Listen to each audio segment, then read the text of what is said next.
Assalamu alaikum. Today I will be teaching you about leprosy. Leprosy, I think you must be knowing about it somewhat. In Urdu, it is called Kod or Jazam. Basically, leprosy is important for your exam point of view regarding the MCQs. SCQ relatively rarely comes from it.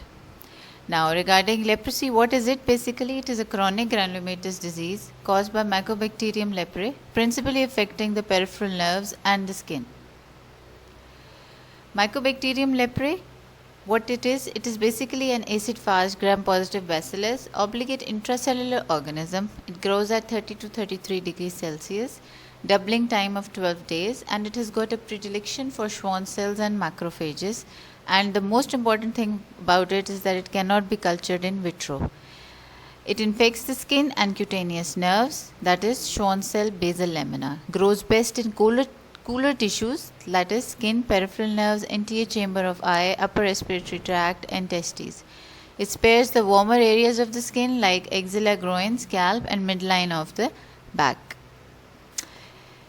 Regarding the incubation period, it has got a long incubation period. For tuberculoid cases, 2 to 5 years, and for lepromatous cases, it is 8 to 12 years.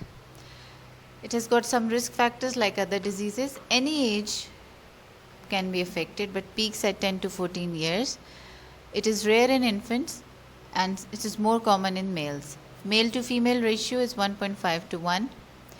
Other risk factors are poverty, rural residence, AIDS, household contacts, and there is considered to be an HLA association which leads to being a risk factor for leprosy. Regarding its transmission is from human to human, aerosol spread of nasal secretions. The most important thing is it is not spread by touch. Mycobacteria are incapable of crossing intact skin. Through bites, scratches, small wounds, and tattoos, only it can enter. Animal reservoirs, they do exist, that is armadillos.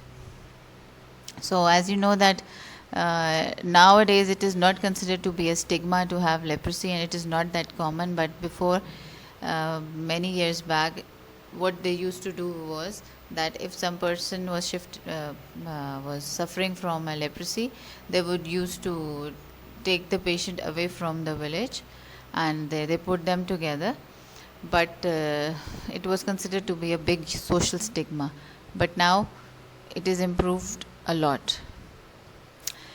And as you know, for any disease, immunology plays a very important role. Same in leprosy. Cell mediated immune response, it depends on whether the disease will develop and also on which kind of leprosy will develop. T cells and macrophages, they have got an important role in processing, recognition, and response to the Mycobacterium leprae antigens. T cell response to mycobacteria is activation and proliferation of alpha beta CD4 T cells with release of interleukin 2. Now, regarding the pathogenesis, degree to which the cell mediated immunity is expressed, if it has got a vigorous cellular immune response, then tuberculoid leprosy, and if it has got a minimal cellular immune response, then lepromatous leprosy. So in other words, or you can say in easy words, if your immune system is very strong, then you will develop tuberculoid leprosy if you are exposed to that microorganism, and if you have got a poor immunity, then lepromatous leprosy.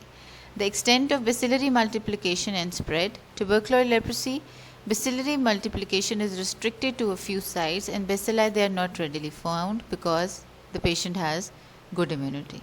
Lepromatous leprosy, it leads to hematogenous spread to cool superficial sites, and bacilli, they are readily formed because the immunity is poor. Appearance of tissue damaging immunological complications like type 1 reaction, which is also known as reversal reaction, type 2 reactions, erythema nodosum leprosum, and Lucio reaction. Development of nerve damage and its complications. Regarding the skin, sensory and autonomic nerve fibers leads to sensory loss and loss of sweating. Regarding the peripheral nerve trunks, if it is involved, then it leads to anesthesia, muscular weakness, contracture, and autonomic dysfunction. For your exam point of view, the types of leprosy which are important, they are tuberculoid and lepromatous, and the reactions are not that much important, but an MCQ might come about it. especially the type 1 and type 2 reactions. Regarding the classification of leprosy, there is Ridley-Joplin system depending on the host response to the organism. Tuberculoid leprosy, lepromatous leprosy, intermediate leprosy, in which there is borderline tuberculoid, mid-borderline leprosy, and borderline lepromatous. For you, tuberculoid and lepromatous leprosy is important, and you can say borderline. The third type for you to make it easier is borderline leprosy. In that case, either depending upon the immunity of the patient, it can shift to tuberculoid if the immunity is improving, and it can lead to lepromatous if the immunity is becoming poorer. Regarding the classification, sorry about that. Regarding another classification, WHO system, according to number of lesions and presence of bacilli on a skin smear. Paucibacillary leprosy, it is characterized by 5 or fewer lesions and absence of organism on smear. So, it will be tuberculoid leprosy is also paucibacillary leprosy. Multibacillary leprosy, it is characterized by 6 or more lesions, visualization of organism on smear. So, multibacillary or lepromatous leprosy. Regarding the clinical features of tuberculoid leprosy, skin and nerves, they are most commonly affected. Skin may show hypopigmented, erythematous macules or plaques. They are well defined, dry, scaly, and indurated on palpation. Induration is very much marked at periphery. Center may show healing or pigmentation. And sometimes these lesions are also known as inverted saucer shaped lesions. I will show you the picture and I hope you will understand what do you mean by inverted saucer shape. Impairment or complete loss of sweating, partial or complete loss of hair, sensations are impaired or lost, number is less than 3. Thickening or tenderness of both nerves, feeding the patch. This is tuberculoid leprosy. As you can see, it is a well-defined plaque which is involving the cheek of the left cheek of the patient, and there is a primary lesion and there is a small lesion next to it, and we call that as satellite lesion. Okay. And now, regarding the clinical features of lepromatous leprosy, it also involves the skin and nerves, hypopigmented erythematous macules, plaques, papules or nodules. Margins of macules are hazy, unlike tuberculoid, and merging into the surrounding skin. Lesions are smooth and shiny, unlike tuberculoid, there is dryness over it. No impairment of sweating or hair loss. Lesions are symmetrical and bilateral. Number of lesions are numerous, and in tuberculoid it was around 3. Loss of eyebrows, ears may be infiltrated. Nerves, multiple nerve thickening in late stages. Now basically the hair and the sensory loss, it appears quickly in tuberculoid leprosy because it tries to contain the disease, and the nerves are only involved of the area which is supplying the patch, that is the affected patch in tuberculoid leprosy.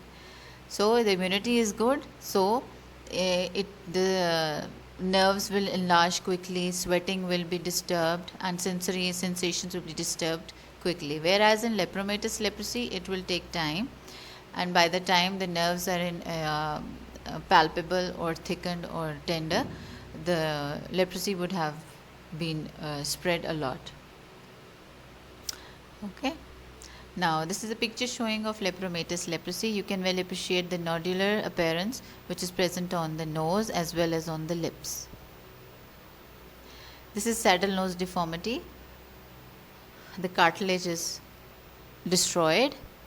The clinical features of lepromatous leprosy, the important thing is that it also involves the mucosae, and even systemic involvement can occur. Oral mucosa involvement, papules and nodules on lips and palate which may perforate.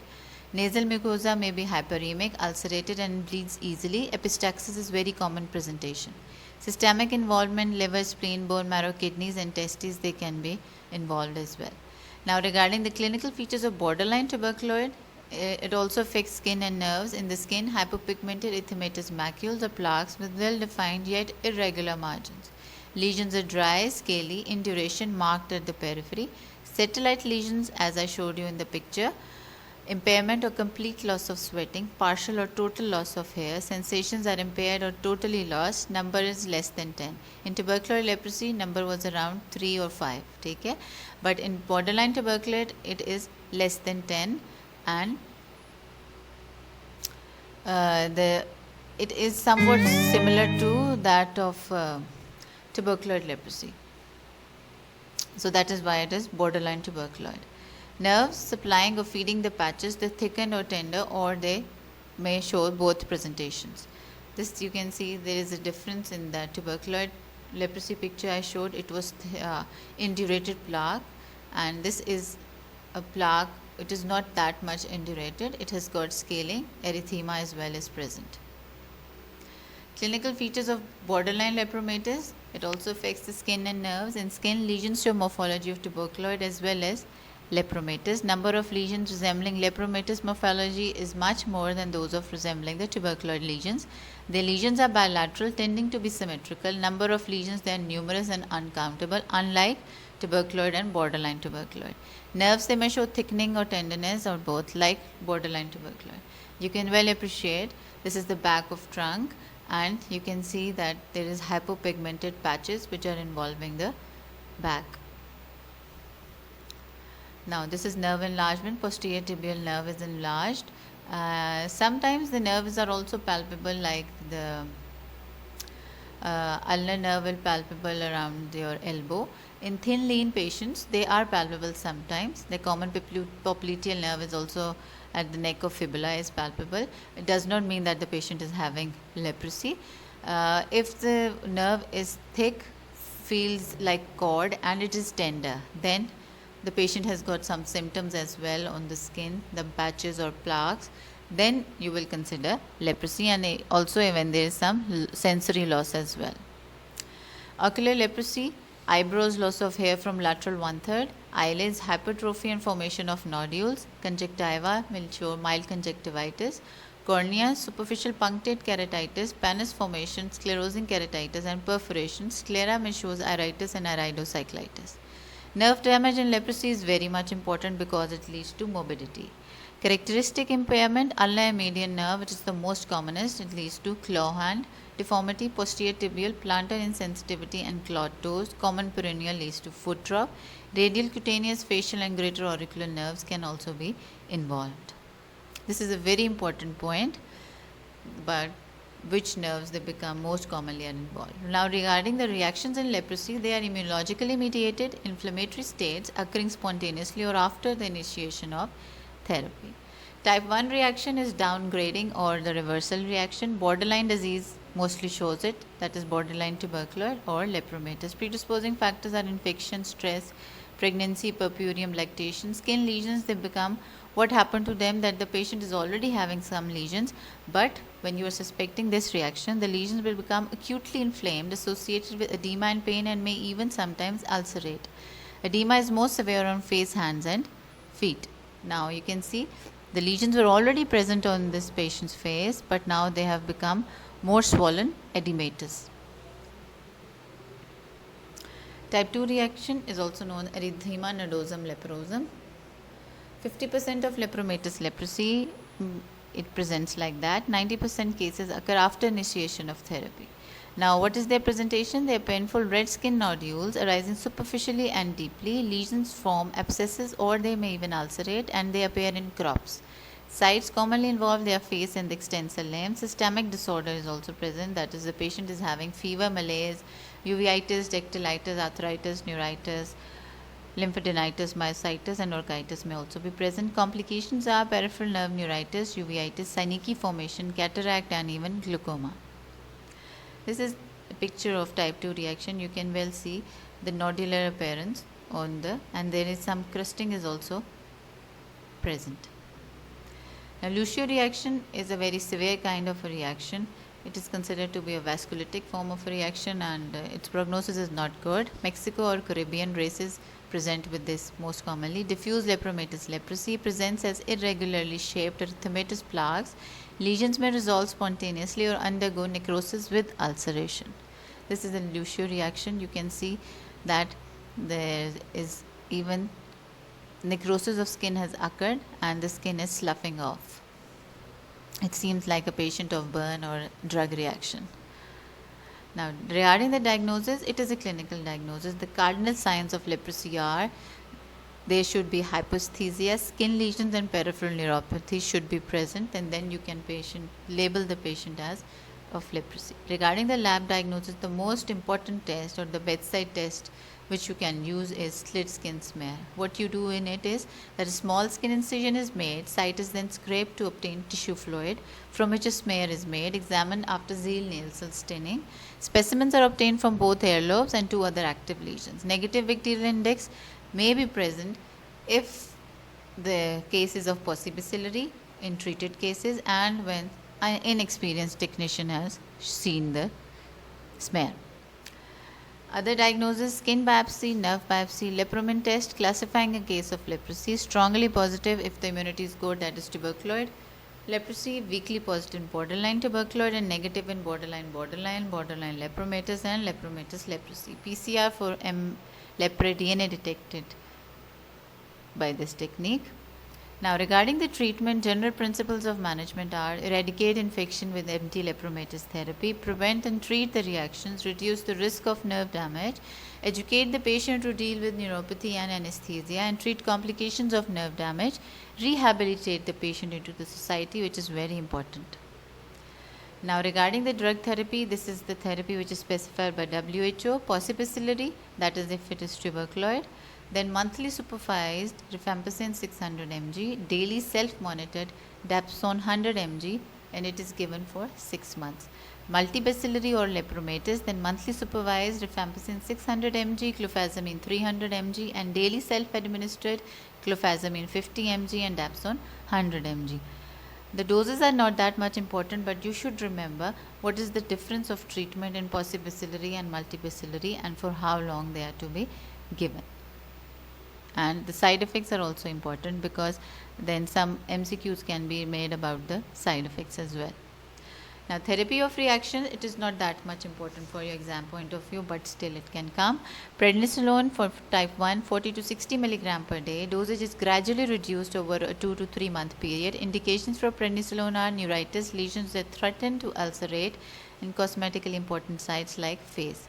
Type 2, again you give prednisone, that is erythema nodosum leprosum reaction, 40 to 60 mg per day, tapered fairly rapidly. Thalidomide for recurrent erythema nodosum leprosum, 100 to 300 mg per day. Lucio reaction, neither prednisolone nor thalidomide effective. Prednisolone 40 to 60 mg per day can still be given and tapered fairly rapidly. And there is some role of immunoglobulin in it as well as plasmapheresis. Now, follow-up for paucibacillary is 2 years, for multibacillary is 5 years, but the patient should have monthly visits for reaction. Lab studies, you should go ahead for urine complete, LFTs, blood count and serum creatinine. Yearly skin scrapings from 3 or 4 active skin lesions. New drugs which are in the market now, they are bactericidal like fluoroquinolones, minocycline and clarithromycin. The second line you can say. Now, regarding the patient education, the very important thing about it is that patient becomes non-infectious within a few days of starting the treatment. Advised about importance of long-term therapy until the course is completed. Advanced nerve damage, self-care should be emphasized in such cases, and obviously examination of household contacts is very important. Leprosy in pregnancy, type 1 reaction will exacerbate the symptoms first few months after childbirth, and in type 2 reactions they appear during 3rd trimester and lactation. So they can be a precipitating factors for reactions. Neural surgery, that is if there is surgical care needed. Draining of nerve abscess, epineurotomy, nerve grafts. Reconstruction and functional restoration, contracture of hands, amputation is the last resort. And eye procedures like lagophthalmus, ectropion, entropion, and cosmetic surgery if some deformities have appeared. Prevention and control, WHO multi-drug therapy is very important. Contact examination again is important. Effective monitoring and supervision, and prevention of disabilities. Now, regarding the vaccines, till date there is no vaccine still available for Mycobacterium lepraceae, but BCG, there are still trials going on. Heat kill Mycobacterium leprae from armadillo is being still under trial. Okay.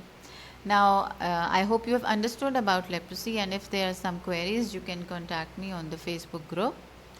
And these are the multiple choice questions. They are 5 in number, and then you can email me on my email address. These are 5 questions.